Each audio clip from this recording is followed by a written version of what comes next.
I want to cut across immediately. Supriya Shrinate, National Spokesperson, Congress, who today held a press conference asking that Amit Malviya be relieved of all his official duties. We also have Mohammad Tosafi Rahman from the TMC, and Raghav Avasthi, political analyst. Supriya Shrinate, coming to you, you held a press conference today, Supriya Shrinate, but many would say when you're in a position of power, when you're a political leader, there will be a lot of people who will make a lot of allegations, and your own party is no stranger to that, most of them baseless. Why should, the BJP take anyone seriously until and unless there is no proof? So thank you for having me on the show, and I don't trivialize these matters. I agree with you, when you're in public life, all kinds of charges will be leveled against you. But Caesar's wife has to be above suspicion, and that's all that we are saying. This post was put on social media almost 72 hours back.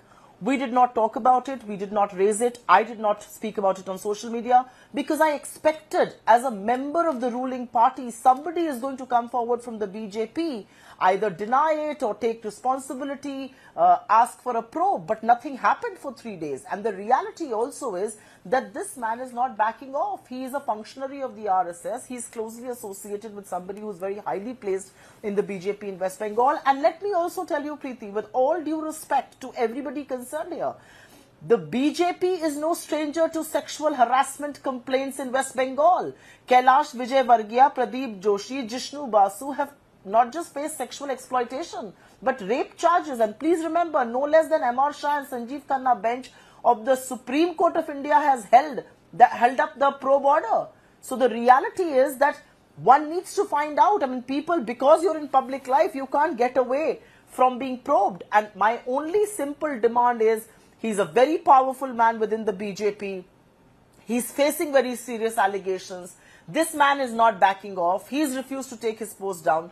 Why should this matter not be probed? And can there be an impartial probe? Can there be an impartial inquiry unless and until this man is not removed from his position? Because he's in a very, very influential and powerful position.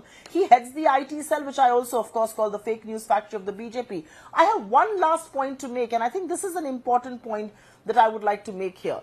There are institutions, there are checks and balances in government and in parties. And that should have kicked in. Where is the National Commission for Women? A very serious allegation raised, not for the first time in West Bengal. This man speaks about pornography on social media. He has assassinated people's reputations. He has spread fake news like it's going out of fashion. Why should he not face the might of Indian law? Why is the National Commission for Women silent? Why should they not take suo motu cognizance and order a probe? That's all that we are asking for. दूध का दूध और पानी का पानी तो तभी होगा ना जब जांच होगी. जांच क्यों नहीं हो रही है? Ms. Shrinate, I'm going to come back to you. I want to bring in Raghav Avasthi and our TMC spokesperson into the conversation. But, there's also a question mark because it's happened to your own in the party. The likes of B.V. Srinivas, and the BJP can turn around and say, you never took action because you said it was internally motivated. So, I'm going to come back to that. But Raghav Avasthi, the sheer fact, let's look at Sandesh Khali. Even before the victims came up, BJP went on a limb to demand the resignation of the Chief Minister of West Bengal. You asked for a free and a fair probe. Now, in the same context, somewhere down the line, because it's happening in West Bengal, if this man in question hasn't come out of the blue from nowhere, he heads one of the most prominent right-wing organizations where the state of West Bengal is concerned. He says that he is associated with the RSS. The RSS still now openly hasn't come out and said that we are not associated with this man or he's not with us. This is all coming through sources where the RSS is saying that we have nothing to do with him.